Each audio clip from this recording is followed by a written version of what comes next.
Un saluto a tutti, io sono Simone Mariam di Meet Dolcino. Mettete mi piace al video e iscrivetevi al canale. Oggi abbiamo con noi una grande ospite, VERA SHARAV. VERA SHARAV, sopravvissuta all'Olocausto, è un'attivista nel campo medico ed è la fondatrice dell'Alliance for Human Research Protection. Ed è anche un'attivista contro alcune pratiche dell'industria biomedica, in particolare in materia di consenso dei pazienti e dei bambini. Hi Vera, how are you? I'm all right. Thank you very much for inviting me. Thank you very much for joining us. It's a real honor and pleasure to have you here. So I'd like to start our interview asking you if you would like it, if you could briefly introduce yourself to our audience, and also if you could tell us what about these days reminds you of what happened in Europe during the Nazi occupation and why? Yes, I was 3.5 in Romania when my world fell apart, because that's when we were chased out of our home. We were deported to a concentration camp in Ukraine, where my father died, and I was less than 5. He died of an infectious disease, typhus. This was rampant in all the camps and the ghettos because of the conditions, the overcrowding and no hygiene and starvation. So most of my personal memories of that period were as a child. But one of the things that I've learned is that most adults don't realize how much children absorb. Children listen, children recognize signals, and even if adults try to hide their fear, children feel it. And they, in such traumatic circumstances, children actually become much more grown up than their age. They grow up too fast. Never did I ever think that at this stage in my life, I would again be bearing witness to a horror. We are now, today, confronted with a war, not against the Jews alone, a war against humanity. And there are very disturbing parallels. As a survivor, I'm particularly troubled by Holocaust deniers. What I'm referring to are those who vehemently deny that there are any similarities. They refuse to recognize and refuse to hear about the bringing together what happened then and what happened now. Essentially, the parallels are between the prelude to the Holocaust and some of the signs that are currently, that we're facing, essentially a state of medical martial law. Anyone who makes these comparisons is censored and vilified, silenced. Well, the most important parallel between the Holocaust and today is the weaponization of medicine. This is what was unique about the Holocaust compared to other genocides until now. Because now it's again, medicine has been weaponized. Absolutely, absolutely. I would like to ask you about, in Italy, we do have a Italian lifetime senator, maybe you know her. Her name is Liliana Segre, also a Holocaust survivor. She said in an article from Rai News, and I quote, that the impossible comparison between the Jewish persecution and the provision of vaccines are follies, gestures in which bad taste crosses with ignorance.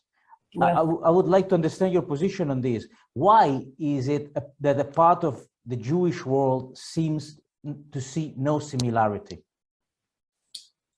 denial is, as I said, I call it Holocaust denial.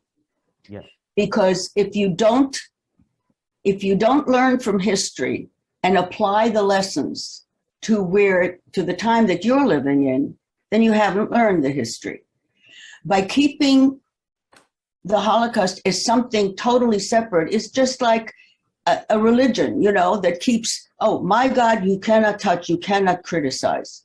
No, that's not the way it works. And I believe very much in the openness and the exchange of ideas. It's fine if you don't agree, we can disagree, we can argue, that's fine. But to silence one part of the discussion of the reality of history, what they're doing is at the same time, they're using the same tactic to silence scientists and doctors who disagree with the current official narrative.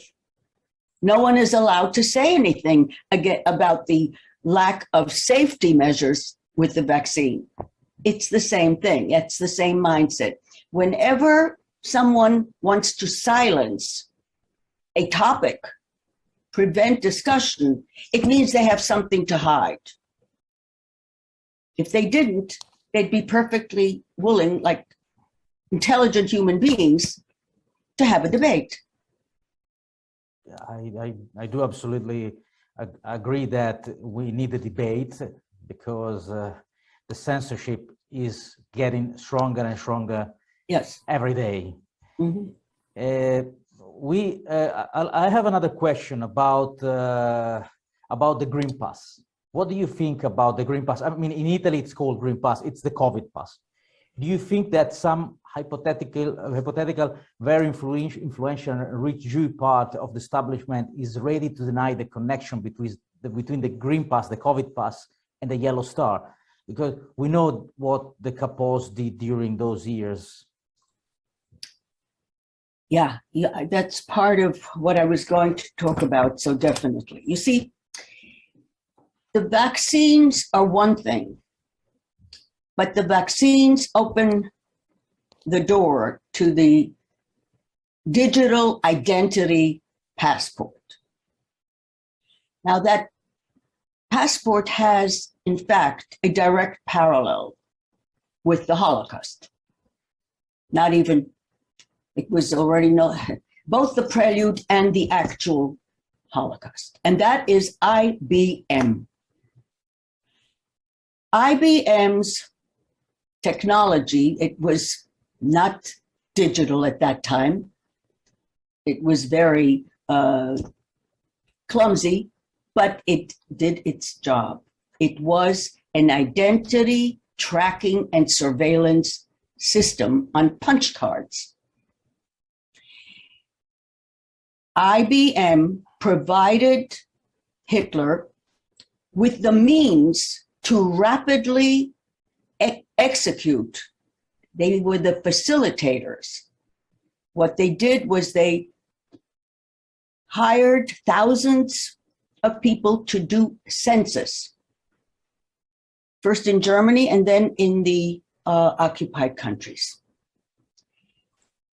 And that census included all kinds of personal information, of course, including race, religion, but also property, education, schooling, financial information. It had a lot of information.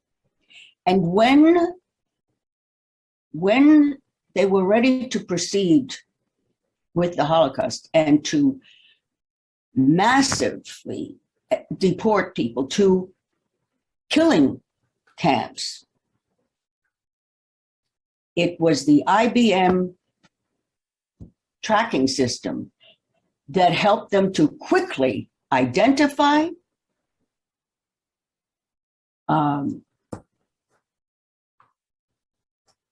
separate, segregate, discriminate, deport. And IBM even took care of the train schedule to make sure that the human beings being delivered were on schedule. So this is how within, that part happened in less than a year and a half. It was toward the end of the war. In some Jewish communities, like the Hungarian ones, it was at the last months, even when they knew that they were already losing. They were in a rush, and IBM helped them to do that. They tracked people at concentration camps as well. IBM machines were at most camps. And they had a central office in which it was pretty advanced. When you think about today's technology, the concepts were all there. It's just they didn't have the electronic. But really, they tried to do everything centrally, total control.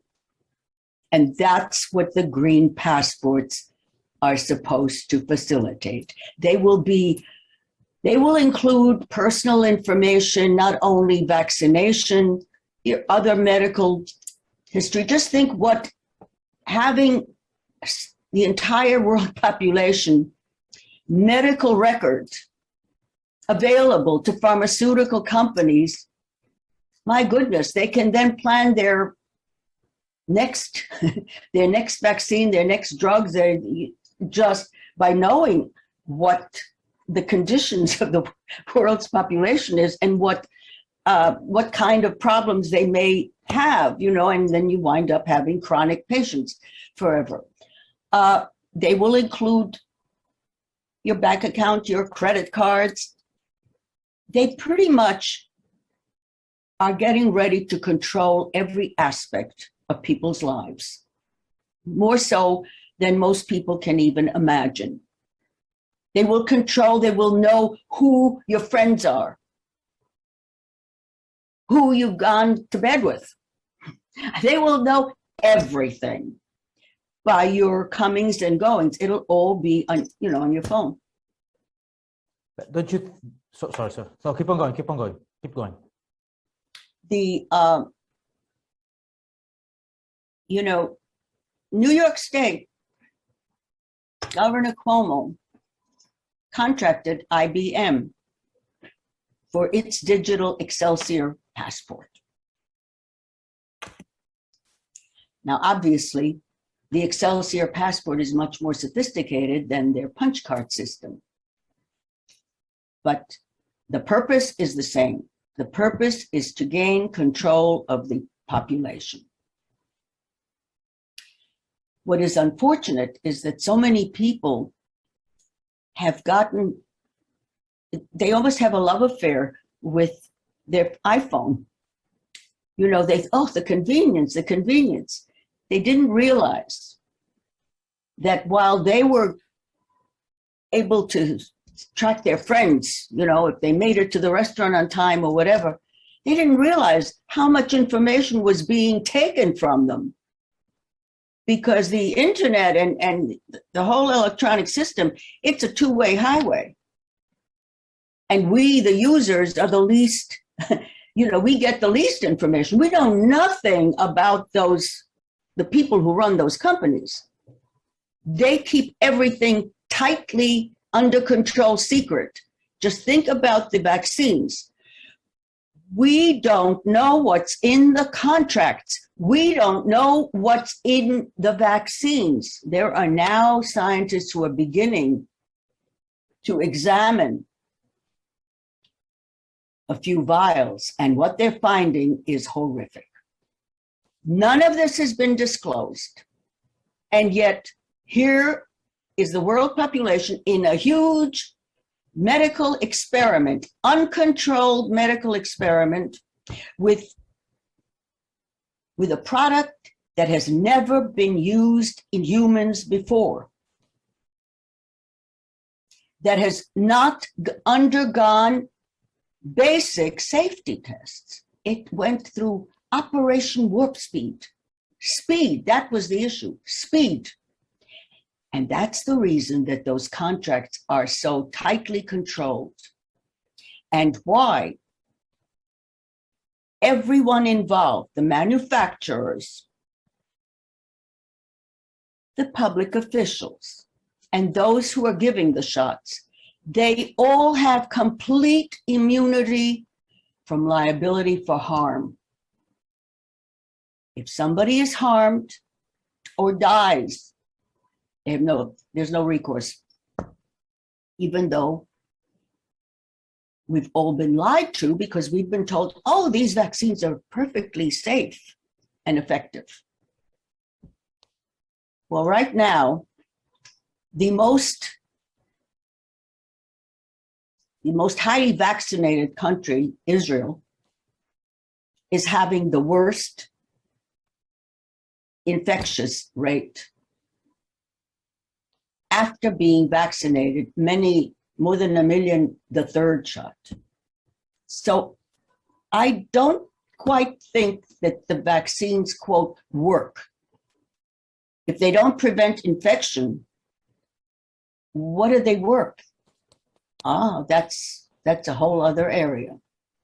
I won't speculate on things, but scientists are finding out some of the secrets. The point is, when the Holocaust ended and whatever survivors survived were rescued, right? They were rescued by the Allied forces, the United States, United Kingdom, and the Soviet Union. The one most important thing that happened after was the Nuremberg trials. I am really only interested in the doctor's trial.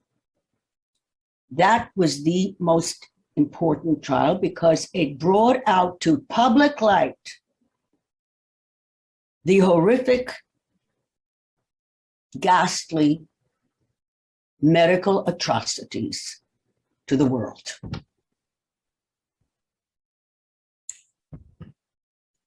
Definitely, definitely. Don't you think that this plan is maybe too big, and maybe it might be somehow at some point uncontrollable? What do you think? That what would be uncontrollable? The plan, you mean the Great Reset? Yeah, because in the Second World War, it was Germany and a few occupied countries, and Japan, that's it. Now it seems to involve the whole world. Oh, no, it is. Now it's, no, the plan is absolutely for the entire human species. Don't you think it's too big? Maybe it might find some crack in the system, or it might fail because it's too big. At some point. There is, no. You see, this cabal, this absolute conspiracy, is a very small elite, a small global elite. We are the billions. If people rebel, they can't do it. This is the most important time in our lives, whoever is alive now. This is the time to say no, to resist. Absolutely. Then it can't be done. One of the problems has been why we've gotten so far into this is that while the virus, or so-called virus, was genetically engineered in a laboratory to be more infective and more lethal, the people, the population all across the world has been in a state of fear, and that fear was psychologically engineered. It began with the lockdowns. The lockdowns glued people to their television, and that's how the propaganda began. And the propaganda has been incessant with tales of horror. We began, and how did the lockdowns begin? With a big lie, a mathematical modeling prediction tool that was calculated to create panic. It said that hundreds of millions were going to die. So it just scared everyone to death, and they've been in the grip of fears ever since. It was a lie. There were lots of lies during 2020, before the vaccine, and since the vaccine. Most of what you hear and read in the mainstream press, and even the journals, the medical journals, they are adhering to an official lie that is intended to keep us in fear. Fear is what the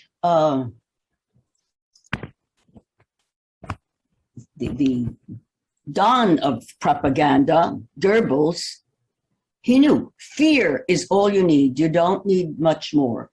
With fear, you can control people. Now, people need to understand one of the reasons for the for gaining control is that they can control, and this has shown it, they can control big communities, big crowds, but they can't quite control individuals.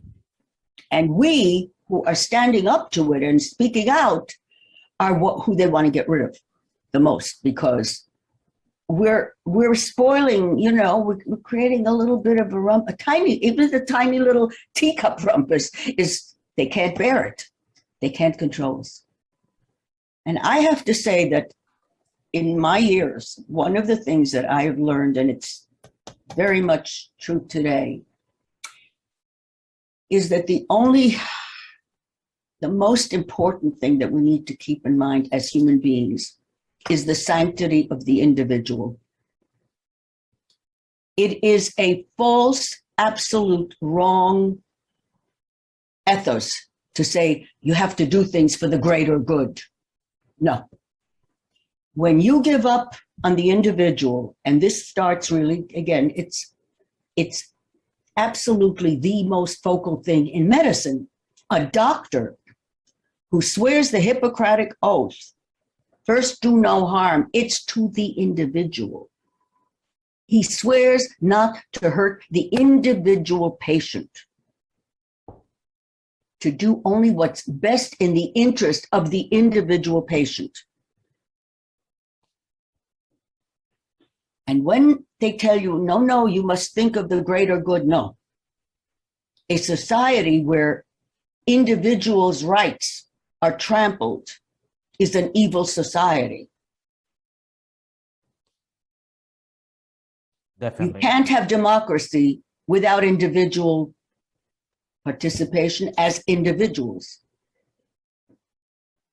Definitely. The greater good is a mischieving concept. I mean, because of the greater good, you can do anything you like, because you justify, because it's the greater good. And that's a big problem. That's a big problem. They're pushing for it now, I suppose.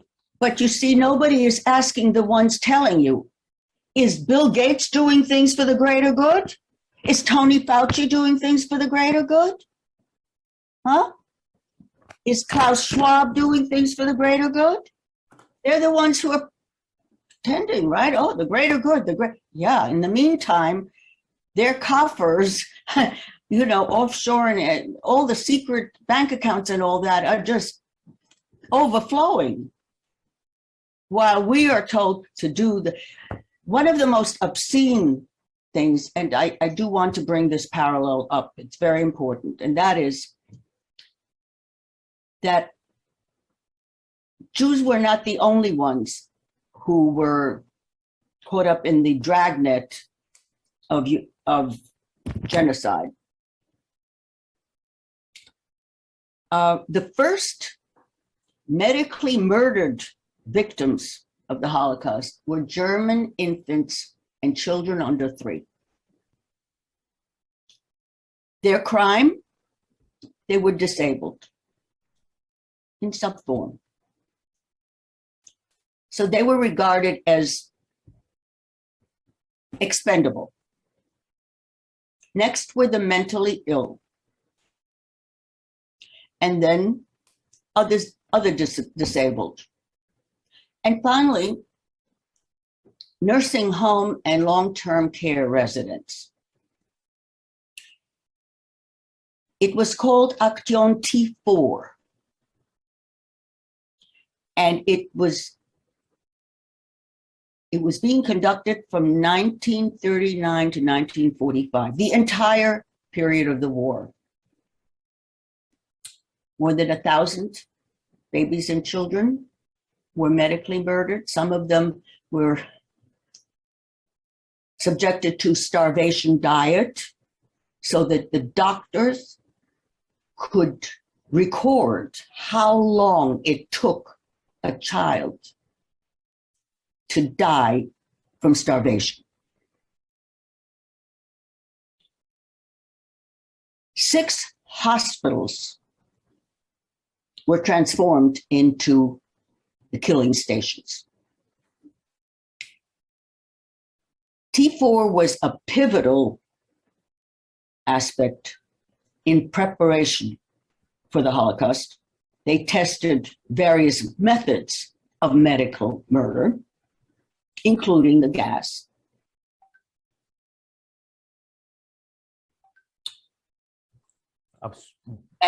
What happened in March and April of 2020?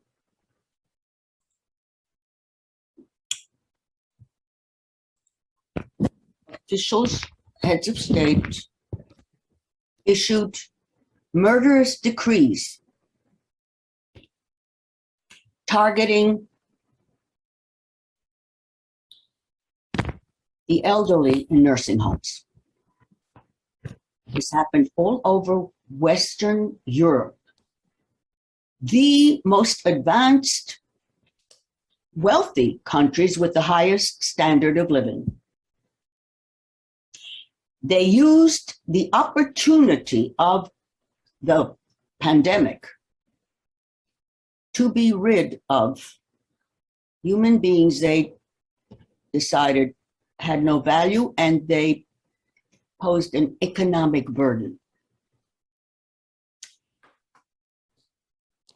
The obscenity, and this was everywhere. We're talking about the United States, Canada, Italy, Sweden, Belgium, everywhere. The fact that a lot of the dictates during this pandemic have been almost identical all over the world tells you that it's planned. They're going according to a plan. What they were telling us all was that, oh, the elderly have to be protected. They're vulnerable to the virus, therefore we have to protect them.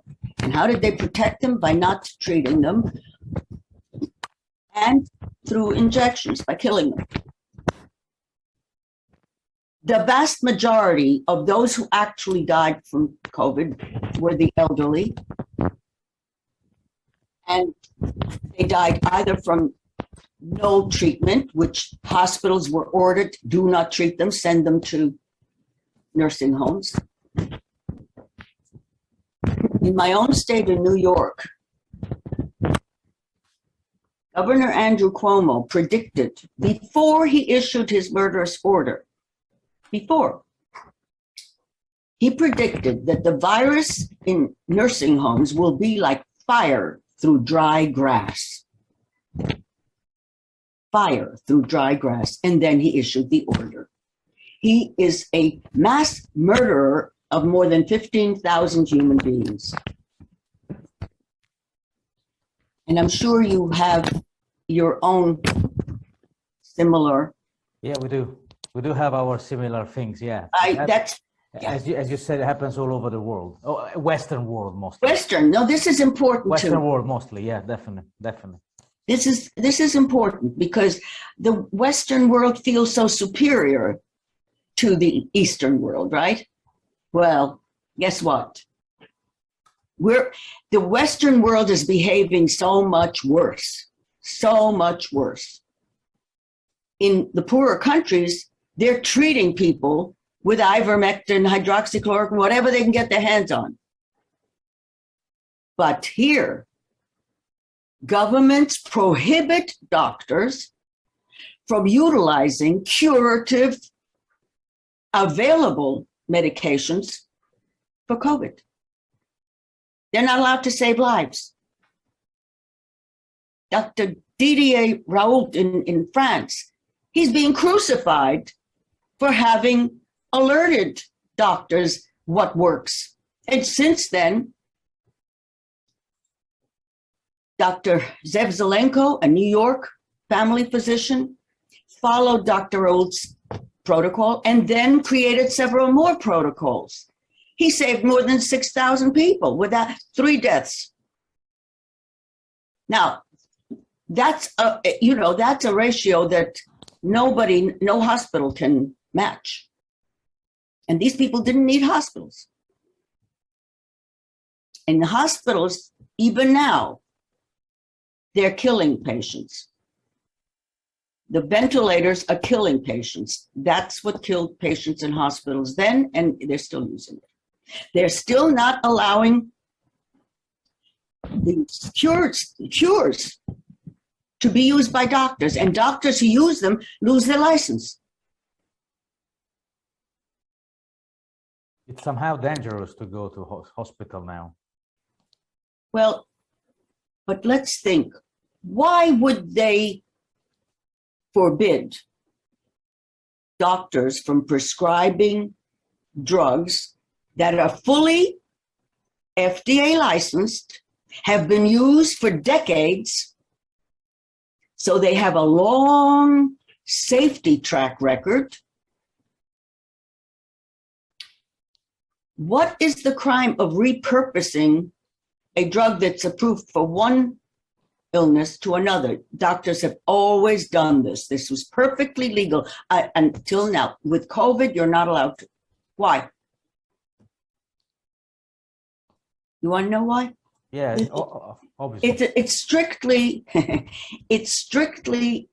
an issue of profits and politics. The two poisons. If there is an available treatment, curative treatment, you cannot allow an experimental drug or vaccine to be used by the public. Can't do it. The only way you can get emergency use authorization for an experimental drug or vaccine is if there is no other in existence. Definitely. And now, on August 23rd, the FDA added another crime to its long list. It gave approval to a Pfizer mRNA vaccine, Comistop. You can look it up, the name, it's a made up name anyway. But guess what? That's not the vaccine that is being used and that will continue to be used in millions of people. The one that they gave approval to it doesn't exist. Now, why would they do that? And without any safety evaluation, without the advisory committee. I mean, they did away with everything. They just, like that. Why? Here's what I believe. The vaccines that were given emergency use authorization, and there are 4 of them.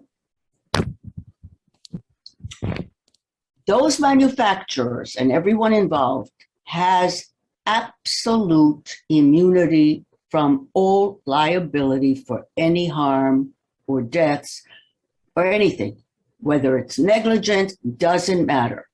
They have total immunity because presumably it was an emergency and nobody could tell, you know, what might happen and so forth. But you see, this is an extremely valuable safeguard for the manufacturer. I mean, Pfizer just loves it. But you see, in the United States, as of August, has been very slow in the uptake of the vaccine. Only 51% of Americans have been vaccinated with one of these vaccines. 49% have not. Among African Americans, among Blacks, 75% said no. That's a big problem for the government and their partners. You know, these are all government and the pharmaceutical company in particular. They have many, many public-private partnerships, it's called. It means essentially the government stopped being accountable to us, the ones who they're supposed to represent, and instead they're working together for profit. Everybody's profiting in this. This is how everything's been turned on its head. We think of democracy, it hasn't been in a long time. But anyway, so that's why they decided they needed to push the mandates.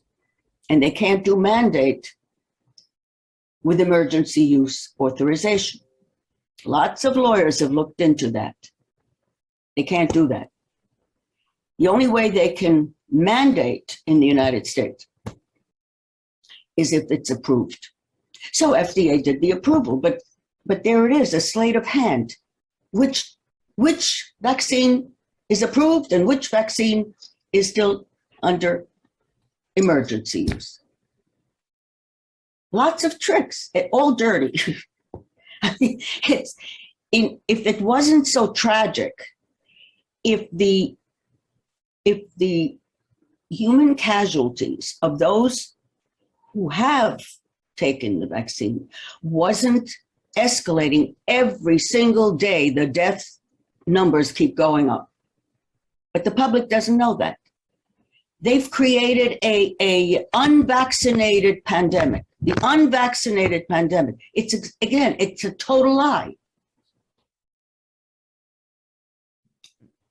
The harm that is being done now. There's another thing about why they need to. Why they're in such a frenzy, I would say, to vaccinate everybody. Notice I said before that whoever is taking the vaccine is a human subject in an uncontrolled mass clinical trial, a phase 3 trial. We, the unvaccinated,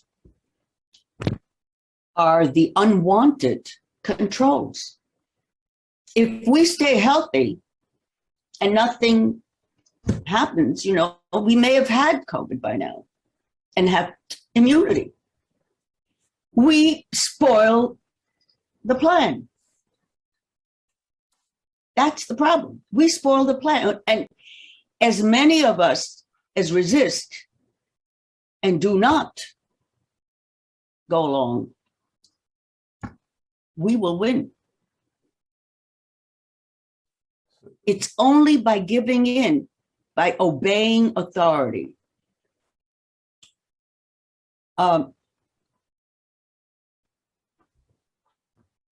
One of the things that has come up from my memory, from my childhood memories, is how I was disobedient. And it saved my life.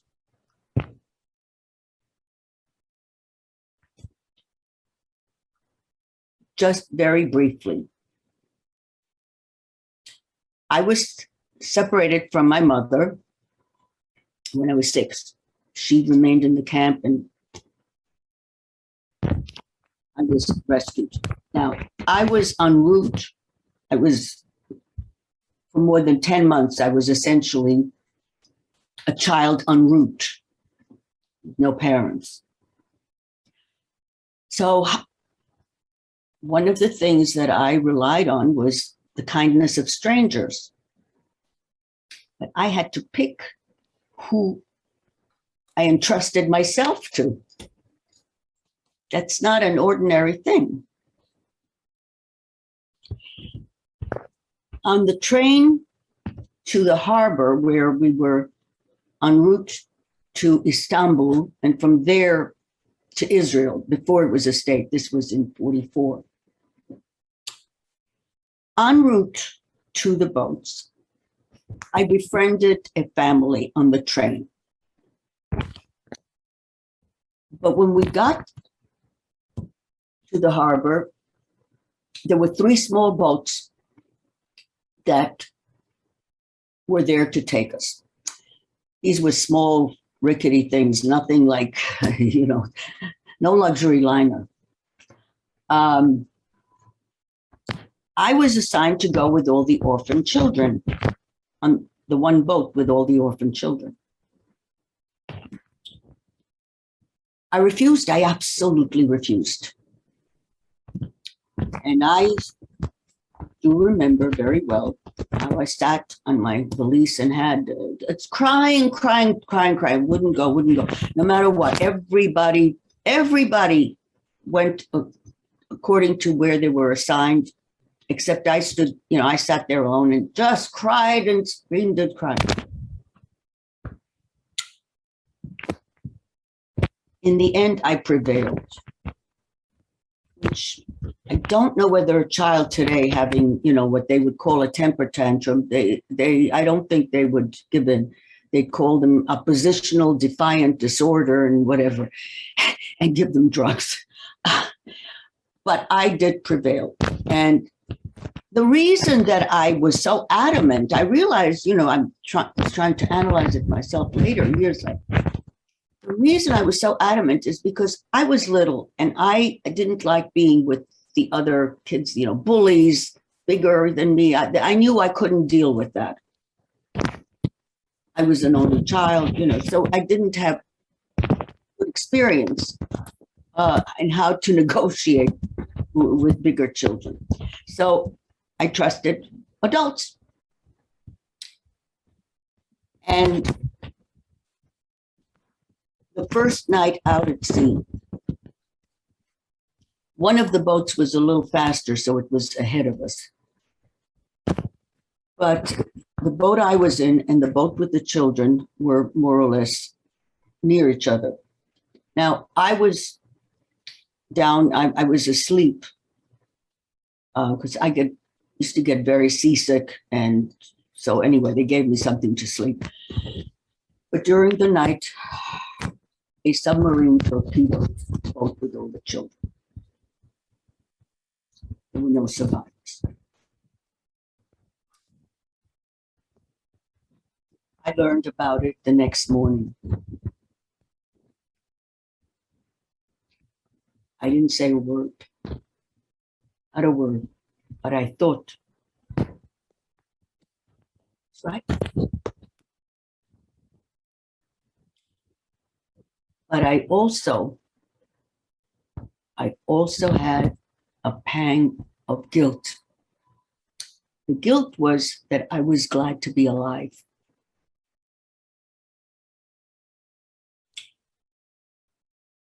And, you know, of course, it could have been the other way around. It could have been that the torpedo would have hit my boat. That's not the point. The point is to go with your own gut, your own instinct. That's what you come to the world with. You learn from your own mistakes. But when you just obey authority without thinking, you're not an adult, certainly. A very, very smart Benjamin Franklin said that it was the duty and responsibility of every citizen not to obey authority. That's what holds a democracy together. When you obey authority, that's dictatorship. Absolutely. Absolutely. That's a great message. That's a great, it's a very profound message. And I agree with you that we don't have to comply with the power and with the authority. No, you don't. And I know how difficult it is, and how difficult it is to be a pariah, you know, to be, oh my God, they say COVID idiots. That's what we are, COVID idiots. All sorts of names, all sorts of pejorative. Well, that's just it. That whole background is what suddenly I, you know, connecting the dots. It's exactly the same pattern. The same pattern of creating apartheid. You know, since I lived in that, I know what it is. And the more you give in, the more they'll insist on other restrictions, other denials, other ways to make your life more miserable. You will never, ever be in control of your life at all if you give in now. This is the time to resist. It's imperative. Everybody's life depends on it, including yours. Yes, absolutely. This is one of the things. Tyrannical regimes do this sort of thing. They've been playing with people. Now you have to lock down, and then next week maybe not, and the restroom maybe is allowed to be open till 8 o'clock and then only till 10. I mean, this is then you have to be masked, right?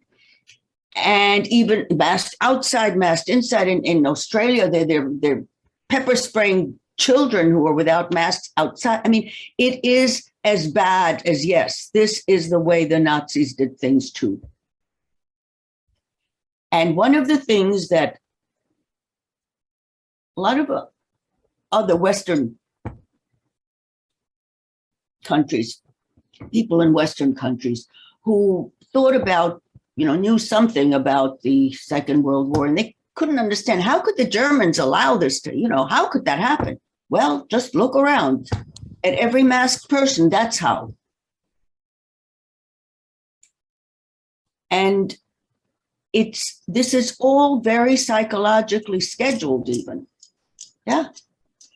Look how they weaponize medicine and psychology.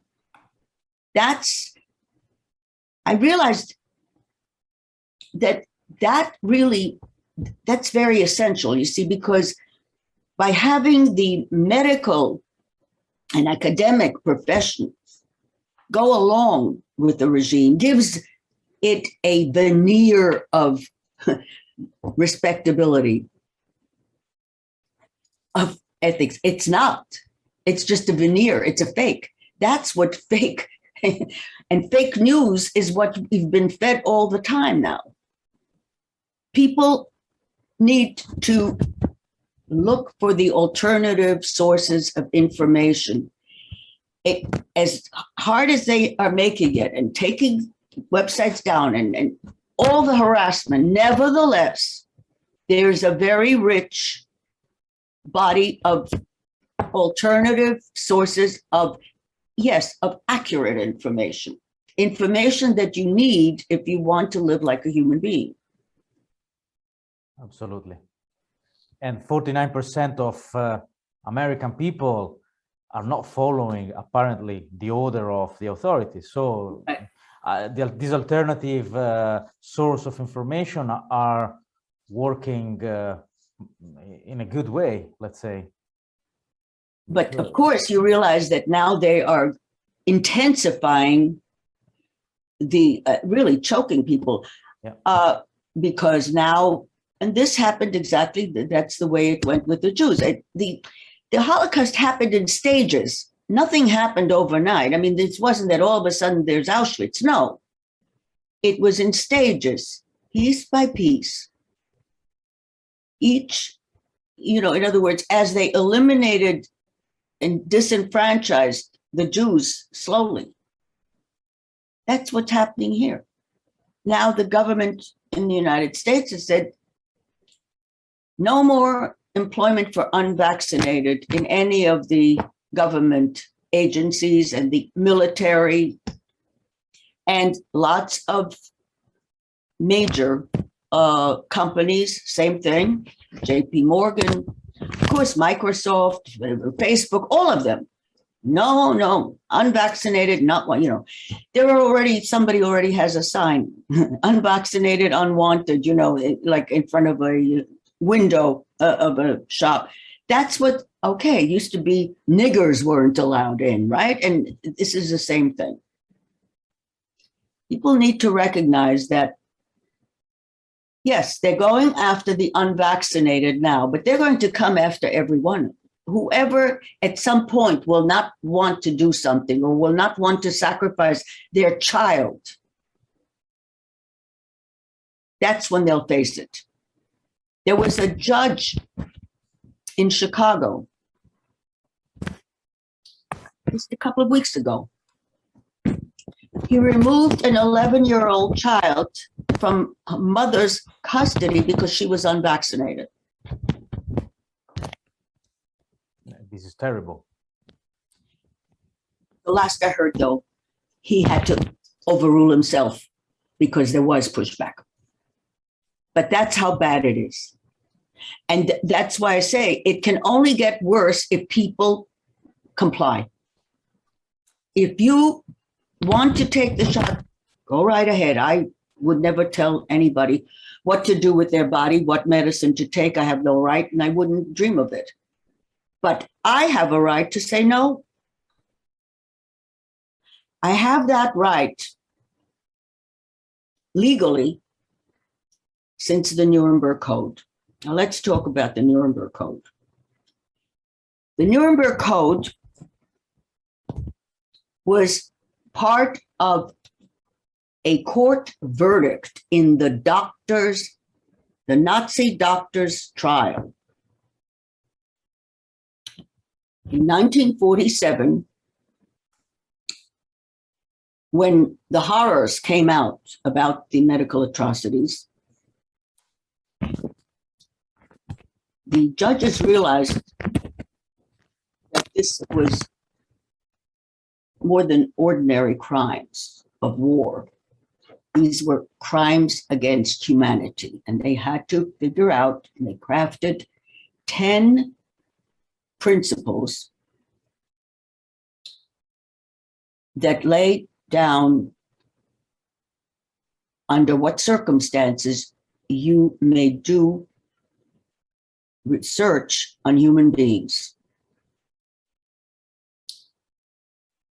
The first and foremost principle is the voluntary consent the voluntary informed consent of the human subject is absolutely essential.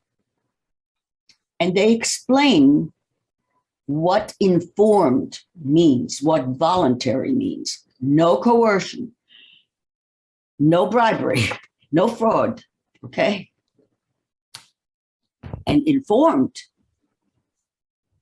everything about the experiment, the methods used, the ingredients, the tested, whatever it is, drug, vaccines, and they mention drugs, vaccines, they have to disclose what's in them. They have to inform people before they are allowed to be subjects what the foreseeable risks may be, and that there may be others that might impinge on their health. They have to disclose all this.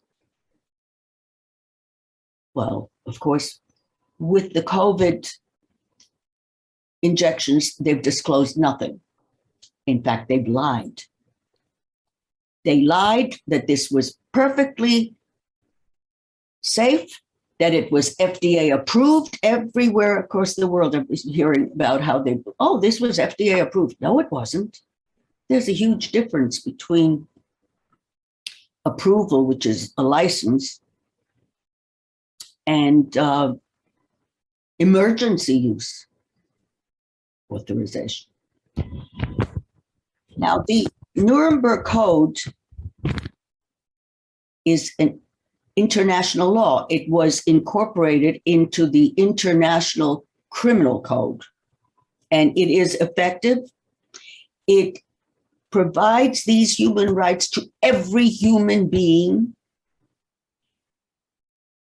And unlike most other medical standards like the Helsinki or United States, we have the Code of Federal Regulations. All those can be changed. You can't change the Nuremberg Code. It's part of a court decision that has never been challenged. And it is part of international law.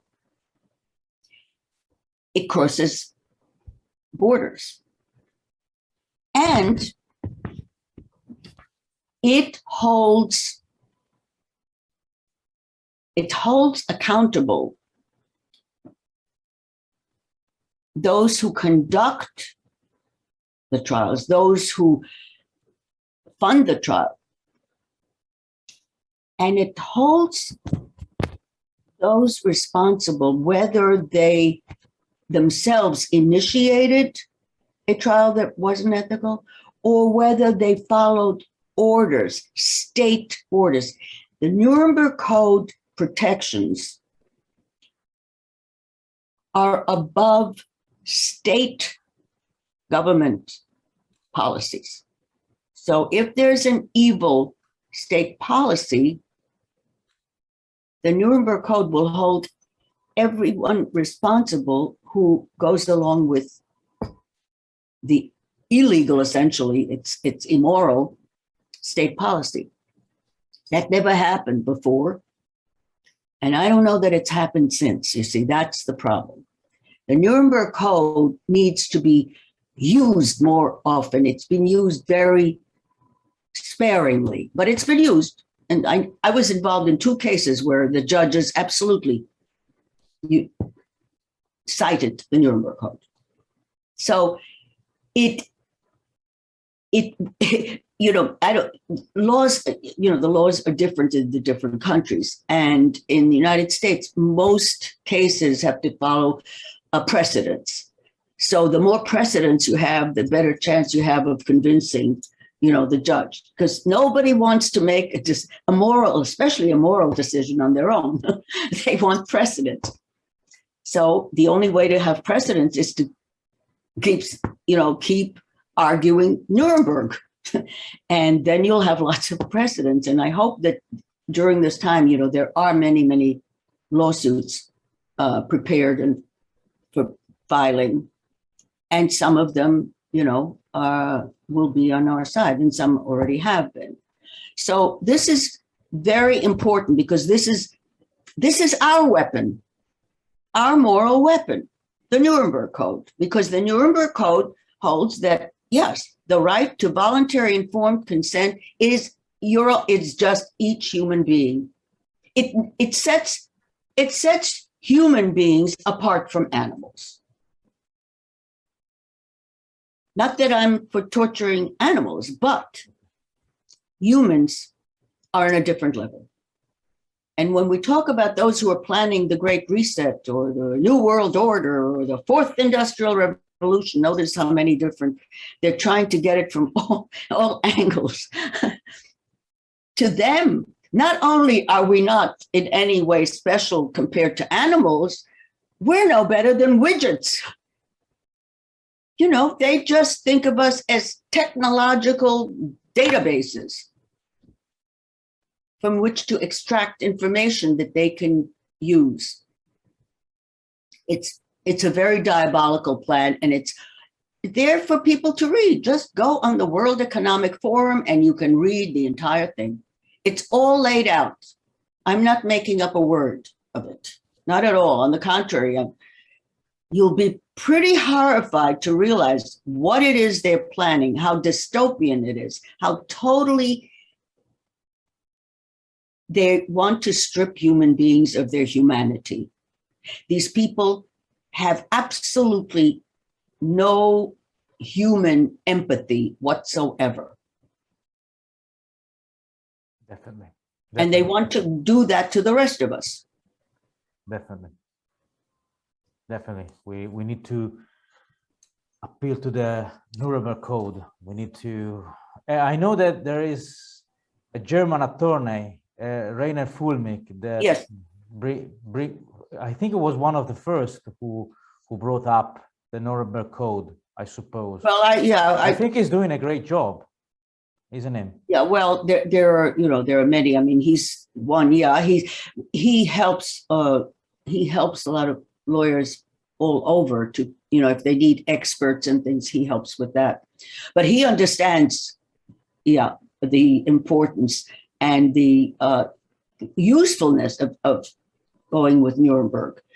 I mean, sure, governments don't like it because government leaders would be held accountable too, you see. So, of course, obviously, the politics is tremendous there. But nevertheless, if enough people,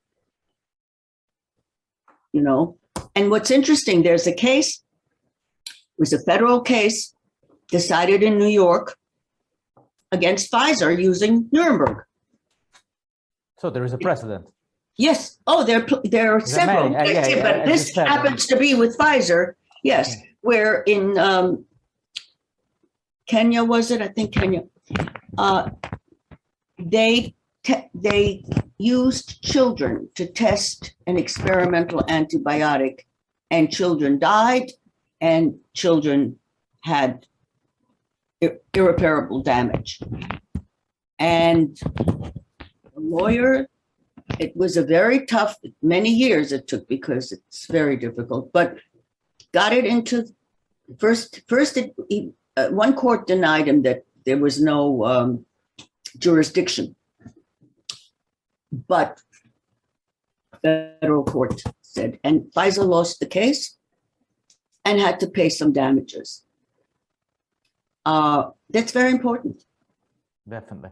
I mean, one of the things about all of this is, yes, who is Pfizer? Who's Moderna? This is one of the worst companies with the longest rap sheet, as we call it, criminal and civil rap sheet of all the pharmaceuticals. Definitely. And people need to see it because some people seem to be blind to it. Well, one of the ironies, I guess, is that most people cannot imagine what evil really, really is. They can't imagine that another person would really purposely do such evil, murderous thing to other human beings. They can't believe it because they're not. You see, they don't they're not evil. So they can't imagine someone else actually being that evil. That's why they think that we're, oh, conspiracy theory, conspiracy. There's no theory. I wish it was. I wouldn't be upset. I wouldn't have sleepless nights if it was a theory. Definitely. This interview, I think, is very precious, and I think it's, I can say, maybe the most important interview we had. One of the most important interviews. How do you get it out to people, though? After all, are you going to translate it or what? I'm going to translate subtitles. I'm going to put subtitles in it. So I'm going to work tomorrow. Oh, I see. In the next few days, it will be posted on our YouTube channel and on our blog. And I will send it to you so you can share Sure, it. yeah. As many people as you can. And if you have something more to add, you are more than welcome to do it. I just want people to realize that all is not lost yet. And it's very important for people to get together with others, with groups that are trying to fight this. You'll get more energized. I mean, let me tell you, at my age, I am so, if I wasn't so immersed with work, with trying to keep up and with doing all of this, I would be very depressed. I would be really, really depressed. It's important not to get depressed. It's important to realize that, no, we can stop it. We can stop it. And I know there have been demonstrations in Italy and in France and in Germany and in the UK. We have some in New York, but in the United States, the demonstrations are not as big. And don't forget, we had another problem, which was January 6th, where they pretended that there was an attempted coup d'etat. There was no coup d'etat. This was nonsense. But it has put the Homeland Security and militarized police trained and at the ready. So people know that. And it's risky. In fact, Homeland Security just a week ago put the unvaccinated as local terrorists. How's that? This is the way you isolate and really demonize people and set them up for just shooting them down. I mean, this is an invitation to violence. So Americans, especially those who are rebelling, they don't have to be very careful. No violence. It's got to be very much civil disobedience. Yes, sorry, keep going. I wanted to read to you one thing, which Hannah Arendt, the philosopher, her description of isolation, of what it does in her book, Origins of Totalitarianism. And she says, terror can rule absolutely only over people who are isolated against each other. Therefore, one of the primary concerns of tyrannical government is to bring this isolation about. Isolation may be the beginning of terror. This fits exactly to the COVID undisclosed narrative, but what we're seeing. Yes, it's what they're trying to do. Absolutely. Well, you've given us many information, but not just information. Your voice, I think it's very important now because your message is very profound, and your life experience could teach us a lot of things, because you are a witness of, you've been a witness of a very dark time, and you live on your skin what happened. you experience directly. So you can help us recognizing the horror that it might we might live again, you know, because these are the nephew of the Second World War, you know, that I think the people in charge, you know, and as you said, they don't really care about us. We're just a bunch of information, and they need to, and they just want to extrapolate some information, yes. and that's it, you know. And so I think we need to gather, and we need to do civil disobedience and this kind of stuff. And your message today is very appreciated, and I'm sure the Italian public would be very glad to hear your voice and your your message, because it's very important that what you're doing. And we want to thank you for having accepted our invitation. This is a great honor, you know, to have you here. And because with your voice, we can do something even here. We can help some people here as well to understand better what's happening, you know, because people. That's what I hope, because people need to feel that, you know, that what they're sensing is something wrong. Yes. There's something very wrong, and it'll only get worse if you comply. Absolutely. But from the 6th of August in Italy, something has changed, because with the approbation of the Green Pass, many people have woken up from straight. I mean, like many people have understood, like from one day to another. You know, they felt themselves like they felt themselves like, how can I say? They feel themselves like they are like the authority is going and grab them and trying to force them to do something, and they see a lot of resemblance with the Nazi history, you know. So many people are waking up now in Italy. I'm telling you, it's incredibly fast, you know, the awakening of people now, you know. Well, that's important, and that needs to be, you know, helped and supported and encouraged, because that's what will win in the end. It's only that. It's really people waking up to their. I mean, I'm deeply horrified by the fact that the Israeli public has so completely gone along and totally trusting. I mean, their children, more Jewish children, have had this injection probably than any other. I mean, it's insane. This is a big mystery to me as well.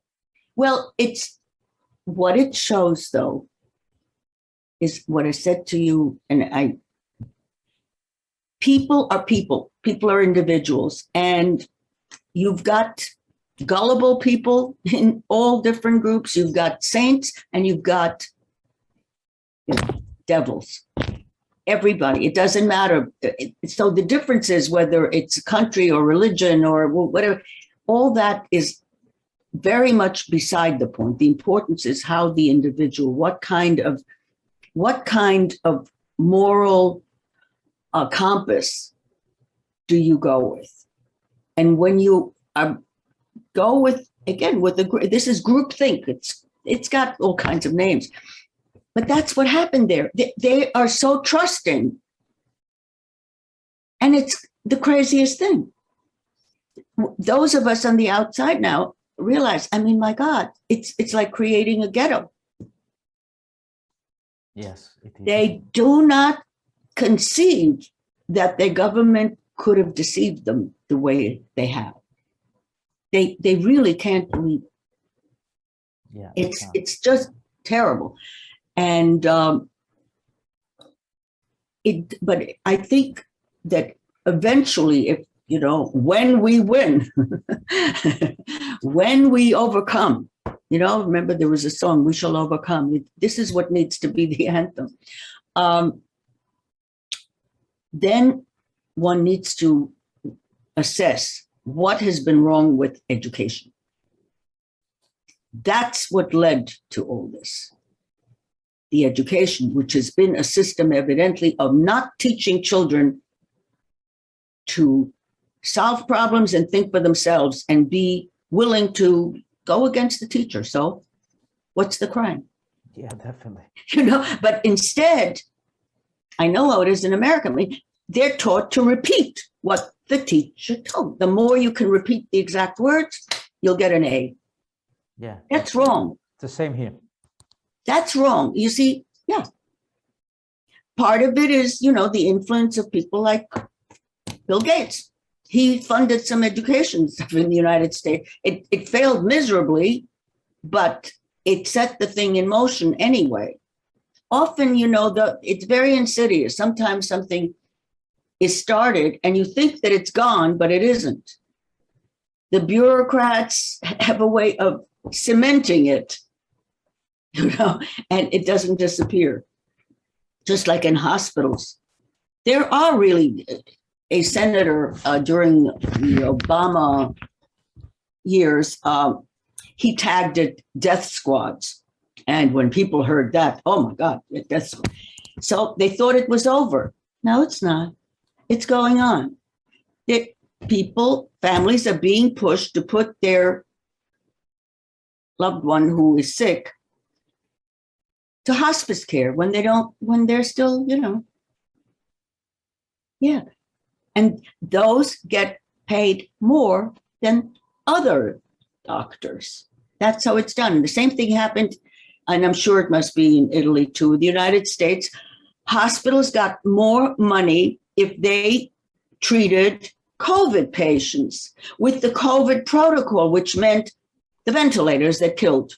They got higher pay for that than other patients. Yeah. So they didn't want to treat other patients because they were getting more money. See, this is how the corruption takes over an entire institution, everything. Yeah, it is. The hospitals here are blocking you if you don't have the green pass. Some hospitals, you know, they let you die outside, you know, if you don't have the green pass. Some hospitals. So this is, it's getting fast, you know, like this plan is growing fast, but hopefully, as you said, it can be stopped. It can be stopped, and we can overtake it. They can't do it if they don't have enough people. And actually, I don't know, you know, what the percentage is needed, but I'm not a gambler, but it can be stopped, and we have to. Absolutely. And I think that if people, as long as people are going to the streets and all that, I think that's very important. Definitely. Because they gain just by being with others like them, so they don't feel so isolated. The isolation is terrible. Isolation, of course, was a punishment that was used to incarcerate the elderly as well. I mean, a lot of them also died from just, you know, isolation, depression. They had nothing to live for. Yeah, definitely. So thank you very much for your time today. Thank you. We really appreciate all of your words and your message. So I just want to say thank you and bye. Thank you very much for your. Thank you. I hope sometime maybe I can return to Rome. Yeah, you will. You will be our guest. Don't worry. Yeah. Okay. Thank you. Have a nice day. Thank you. You too. Thank you.